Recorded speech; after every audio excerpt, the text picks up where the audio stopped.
Welcome to NRK నారేట్స్.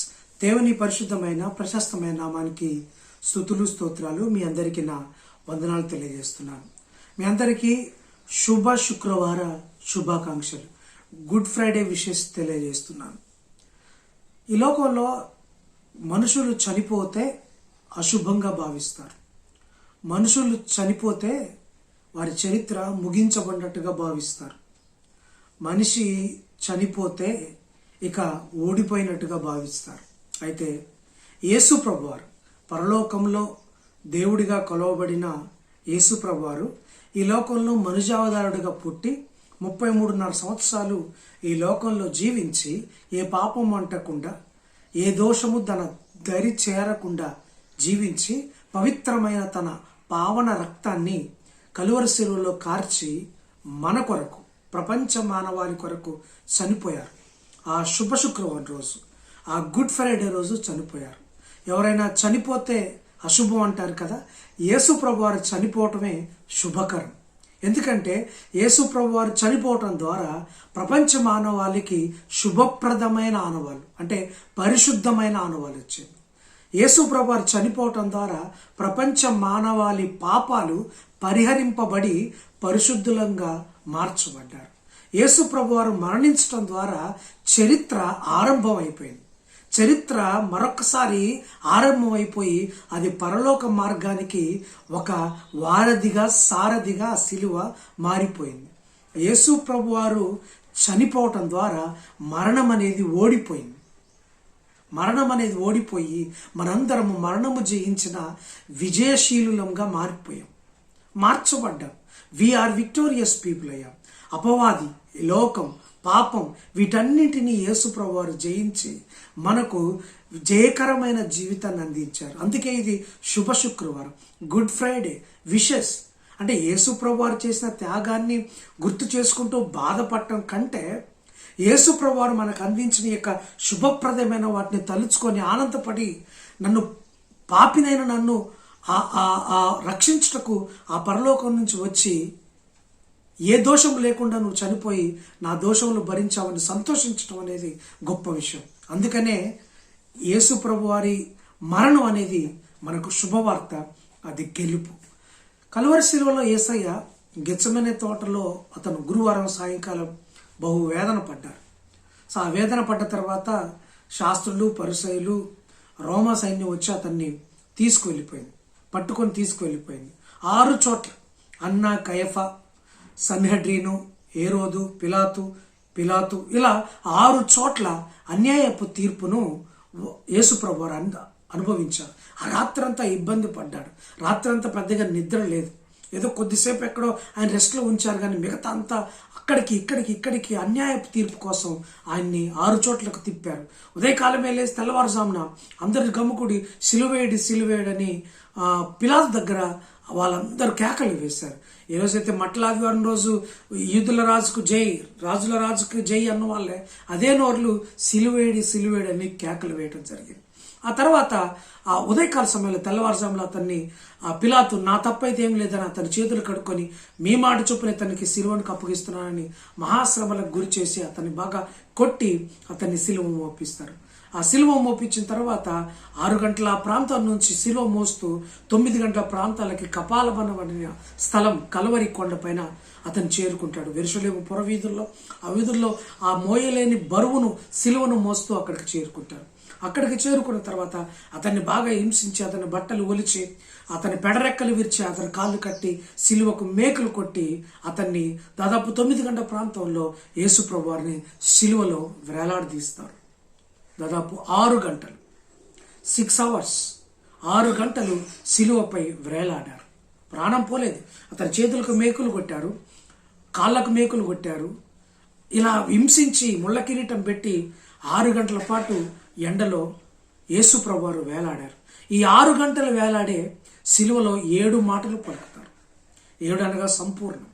7 మాటలు పలుకుతారు. 6 గంటలు వేలాడి 7 మాటలు పలుకుతారు. ఈ 7 మాటల్లో కూడా ఒక మంచి అర్థం ఉంది. 7 మాటల్లో తండ్రితో మాట్లాడిన మాటలు ఉంటాయి, ప్రజలతో మాట్లాడిన మాటలు ఉంటాయి, ప్రజలు ఎలా ఉండాలి అనే చెప్పిన మాటలు ఉంటాయి. మొదటి మాట తండ్రితో చెప్తున్నాడు, తండ్రి వీరేం చేస్తున్నారో వీరు ఎరుగరు కనుక వీరు క్షమించు అని చెప్తున్నాడు. క్షమించే దేవుడు ఉన్నాడు. నన్ను హింసించారు, వైరిని సైతం క్షమించమని తండ్రికి మొరపెట్టుకుంటున్నాడు. రెండవ మాట మనుషులతో మాట్లాడుతున్నాడు, మానవులతో మాట్లాడుతున్నాడు. అంటే ఇద్దరు దొంగలతో మాట్లాడుతున్నాడు. ఇద్దరు దొంగలతో మాట్లాడి ఒక దొంగతో ఏమంటున్నాడు, నేడు నీవు నాతో కూడా పరదేశంలో ఉంది అంటున్నాడు. ఒక అష్యూరెన్స్ ఇస్తున్నాడు.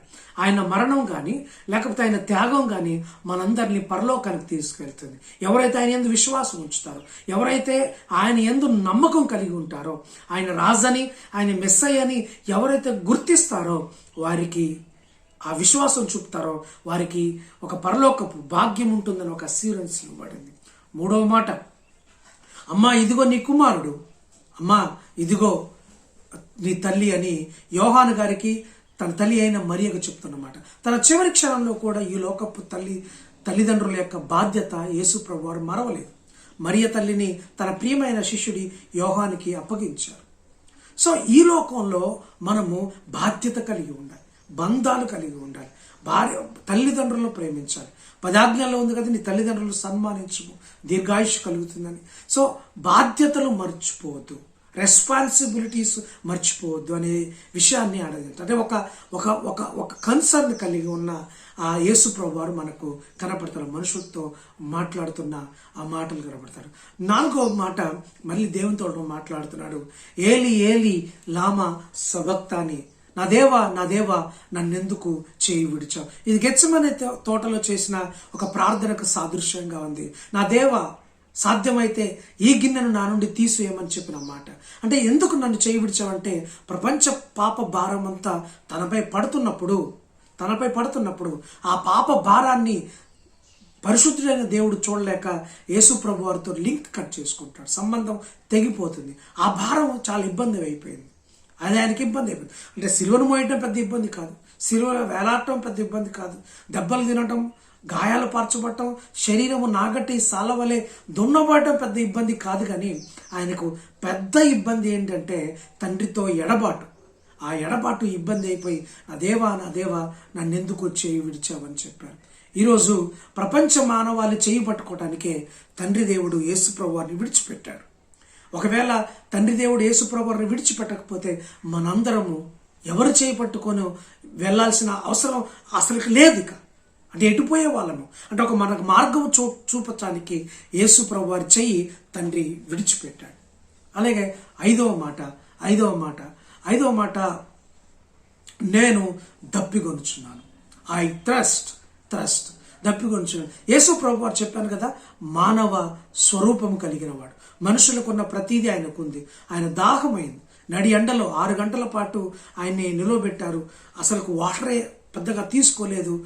ఉదయకాలం నుంచి ఆ మాటకు వస్తే గెత్సెమనే వనంలో నుంచి సాయంత్రం నుంచి ఒకటే ఆయన్ని హింస పెడుతున్నారు. మానవ మాత్రుడిగా ఆయన దాహం కోరుకున్నాడు, కానీ వారు చేదు చెరకను ఆయనకు అందించారు. అయితే నీ కోసం నా కోసం చేదు చెరకను భరించిన యేసు ప్రభువారు నీ కోసం నా కోసం మధురమైన జీవితాన్ని ఇచ్చాడు.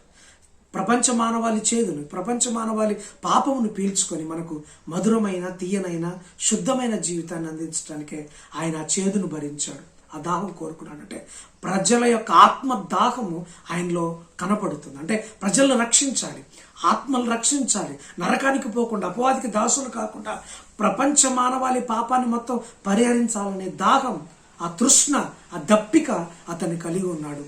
ఆ దప్పిక తీరింది, కానీ శరీరానుసారంగా ఉన్న దప్పిక మాత్రం తీరలేదు. ఎందుకంటే నీ కోసం ఆయన దప్పిక కలిగి ఉన్నాడు. నిన్ను మధురంగా మార్చడానికి, జీవజలం అందించడానికి ఆయన దప్పిక కొనుక్కున్నాడు. 6వది సమాప్తమైనది. It is finished. 6వ మాట ఒక ఒక ఒక ఒక ఒక కేక, ఒక విక్టోరియస్ రోరింగ్ చెప్తారు కదా, ఈ విజయం సాధించడం సమాప్తమైంది. అంటే ఆయన మిషన్ వాజ్ కంప్లీటెడ్, ఆయన విజన్ వాజ్ కంప్లీటెడ్. అంటే ఆదాము అవ్వల ద్వారా చేసిన పాపం ప్రపంచ మానవాళికి ఎలా అయితే అంటిందో ఆ పాపాన్ని తీసివేయటానికి ఒక మిషన్గా, ఒక సంకల్పంగా, ఒక నాది డిజైన్గా దేవుడు రూపొందించిన ఆ విషయాన్ని యేసు ప్రభువు ఈ లోకంలోకి వచ్చి ఫుల్ఫిల్ చేసి తండ్రి అప్పగించిన పనిని ఫినిష్ చేశాడన్న ఒక సంతోషంతో దేవుడికి యేసు ప్రభువు చెప్తున్నాడు, సమాప్తమైనది. ఎస్, ఆయన మిషన్ సమాప్తమైంది. అట్ ద సేమ్ టైం అపవాది సమాప్తమయ్యాడు, పాపము సమాప్తమైనది, శాపము సమాప్తమైనది, ఇక ప్రజలపై ఏ బంధకాలు లేవు, మరణము సమాప్తమైనది. ఇన్ని సమాప్తం చేశాడు ఆయన. మరణ భయాన్ని సమాప్తం చేశాడు, మరణ ముళ్ళును విరిచాడు, పాపపు కుండను పగలగొట్టాడు, శాపాన్ని పెరికి వేశాడు. అలాగే అపవాదిని అపజయం పాలు చేసి విజయం సాధించాడు. ఇది సమాప్తమైంది కాదు, ఇట్స్ ఎ బిగినింగ్. మానవాళికి ఇట్స్ ఎ బిగినింగ్. ఆయన చనిపోవటం ద్వారా మనుషులకు ఒక నూతనమైన మార్గం, నూతనమైన ఆశీర్వాదం, ఇదిగో పాతవి గతించును సమస్తము నూతనమైనట్టుగా అప్పుడు అన్ని నూతనమైపోయాయి. ఇది great finish. It's a great finish, it's a fruitful finish, it's a blessed finish. అది మనకు అందించాడు. చివరాఖరిలో తలవాల్చి ప్రాణమును దేవునికి అప్పగించాడు. నా దేవా, ఇదిగో తీసుకో, నా ప్రాణమును నీకు అప్పగిస్తున్నా అని చెప్పాడు. అంటే ఆయన అన్నీ చేసి ఇక ఆయన అప్పగింపడిన పని మరొకసారి ఆయనకే ఇచ్చాడు. రిలే 400 మీటర్స్ రన్ ఉంటుంది కదండి, నలుగురు పరిగెత్తాల్సి ఉంటుంది. నలుగురు పరిగెత్తేటప్పుడు ఒక బ్యాటర్ను పట్టుకుంటారు, ఒక స్టిక్ పట్టుకుంటారు. స్టిక్ పట్టుకొని 100 మీటర్స్ ఒకళ్ళు పరిగెత్తుతారు, అదే టీం వాళ్ళకి మళ్ళీ ఆ బ్యాటర్ అందించాలి. ఆయన 100 మీటర్స్ పరిగెత్తాడు. అలా నలుగురు ఒకే టీంలో బ్యాటర్ని పరిగెత్తి చివరిలో ఎవరు ముందు పరిగెత్తారో ఆ టీము విజయం సాధించినట్టుగా ఆ బ్యాటర్ను పట్టుకున్న యేసుప్రభువారు, అంటే పరలోకం నుంచి ఆ బ్యాటర్ను పట్టుకొని వచ్చాడు. 33.5 సంవత్సరాలు ఇక్కడ పరుగు చేశాడు. చివరికి తండ్రి, నేను సాధించాను, ఇదిగో నీ చేతికి నా ఆత్మను అప్పగిస్తున్నాను. This is not a soul, this is the victory symbol. ఇది విజయపు కేక, విజయానికి సూచన. ఈ యొక్క బ్యాటర్ను తీసుకో, నా ఆత్మను నీకు అప్పగిస్తున్నాను. ఇది నువ్వు అప్పగించిన పనిని సమాప్తము చేసి ఫినిష్ చేసి ఇస్తున్న ఒక విజయ ధ్వజం అని చెప్పి యేసు ప్రభువారు తండ్రికి అప్పగించారు. నా ఆత్మను నీకు అప్పగిస్తున్నాను. ఆత్మ అప్పగించడం ద్వారా మనందరికీ పరలోకపు భాగ్యం, నిత్య జీవం అనే భాగ్యం మనకు వచ్చేసింది, మనకి ఇవ్వబడింది. ఆ భాగ్యం ఇవ్వబడింది. ఇక మనకు మరణం అనేది లేదు, మన ఆత్మకు మరణం అనేది లేదు. శారీరకంగా మరణం పొందవచ్చు, కానీ క్రీస్తులో పుట్టిన వాళ్ళు రెండవ మారు స్వర్గానికి ఆయనతో వారసులు అవుతారు. ఆ వారసులయ్యే మాట complete, it's a haven. Complete అనేది 7 కంప్లీట్ అనేది వెళ్ళిపోయింది. ఆయన 6 గంటలు వేలాడి 7 మాటలు పలికి 3 సూచక్రియలు అక్కడ కనపడ్డాయి. యేసు ప్రభువారు తలవాల్చి కన్ను మూసినప్పుడు 3 సూచక్రియలు. ఆ దేవాలయపు తెర పైనుంచి కింది దాకా చిరిగిపోయింది. ఆ మిట్ట మధ్యాహ్నం 3 గంటల ప్రాంతంలో చిమ్మ చీకటి కమ్ముకుంది. అదే సమయం అట్ ద సేమ్ టైం ఆ ప్రాంతంలో భూకంపం వచ్చింది. మిట్ట మధ్యాహ్నం చీకటి కమ్ముకుంది. దేవాలయంలోని తెర పైనుంచి కిందికి చినిగిపోయింది. దేవాలయం తెర చినిగిపోవటం, పాపము చినిగిపోయింది, పాపము బద్దలైపోయింది. ఇక అయిపోయింది పరిస్థితి, అపవాది పని అయిపోయింది. ఇక మనకున్న కట్టుబాట్లు తొలగిపోయాయి, చినిగిపోయాయి అన్నదానికి ఉదాహరణ.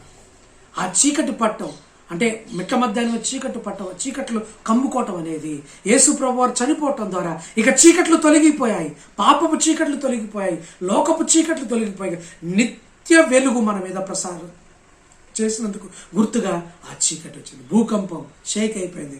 మానవ మాత్రుడు ఏ పాపం అంటకుండా అరిషడ్ వర్గాలు జయించి 33.5 సంవత్సరాలు ఏ పాపం అంటకుండా తన మనస వాచ కర్మేన తన మాట తీరులో కానీ ఏ తీరులో కానీ పాపము అంటకుండా 33.5 సంవత్సరాలు జీవించి పవిత్రమైన రక్తం అక్కడ కార్చడం ద్వారా ఆ పవిత్రుడి యొక్క ఆ ప్రాణత్యాగానికి భూమి సైతం కంపించిపోయింది.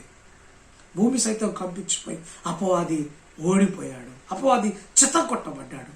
ఇక మనకు మరణమే లేదు, అపజయమే లేదు. అందుకు 3 సూచనలు అక్కడ జరిగాయి. 6 గంటలు వేలాడాడు. 6 గంటలు వేలాడుతూ 7 మాటలు చెప్పారు.